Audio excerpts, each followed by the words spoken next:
പണ്ട് ആറാട്ടുപുഴ പൂരത്തിൽ പങ്കെടുത്തിരുന്നവരാണ് തൃശ്ശൂർ പൂരത്തിലും പങ്കെടുക്കുന്നത്. ശക്തൻ തമ്പുരാൻ്റെ ഭരണകാലത്ത് ഒരു കനത്ത മഴയിൽ ആറാട്ടുപുഴയ്ക്ക് വടക്കുള്ള 10 ക്ഷേത്രങ്ങൾക്ക് ആറാട്ടുപുഴ പൂരത്തിൽ പങ്കെടുക്കാൻ കഴിഞ്ഞില്ല.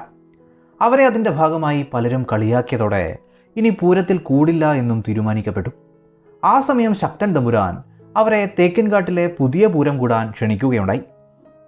നൈതലക്കാവ്, ചൂരക്കാട്ടുകാവ്, അയ്യന്തോൾ, ചെമ്പുക്കാവ്, തിരുവമ്പാടി, പാറമേക്കാവ്, ലാലൂർ, കണിമംഗലം, കാരമുക്ക്, കിഴക്കുംപാട്ടുകരയിലെ പന്മുക്കും പള്ളിക്ഷേത്രം എന്നിവയാണ് ആ 10 ക്ഷേത്രങ്ങൾ. ഇതിൽ പന്മുക്കുംകാവ് പിന്നീട് പിന്മാറുകയും വീണ്ടും പങ്കെടുക്കുകയും ഒക്കെ ചെയ്തു. മേടമാസത്തിലെ ഉത്രം രാത്രിയിലാണ് തൃശ്ശൂർ പൂരം നടക്കുക. ശ്രീമൂലസ്ഥാനത്തെത്തി ഗോപുരം കടക്കുന്നതിന് ഓരോ ക്ഷേത്രത്തിനും കൃത്യസമയവുമുണ്ട്. തിരുവമ്പാടിയുടെ മടത്തിൽ വരവും പാറമേക്കാവിൻ്റെ ഇലഞ്ഞിത്തറമേളവും തെക്കോട്ടിറക്കവും വെടിമരുന്ന് പ്രയോഗവും ഒക്കെ കൊണ്ട് തൃശ്ശൂർ പൂര കാഴ്ചകൾ അതിഗംഭീരവുമാണ്.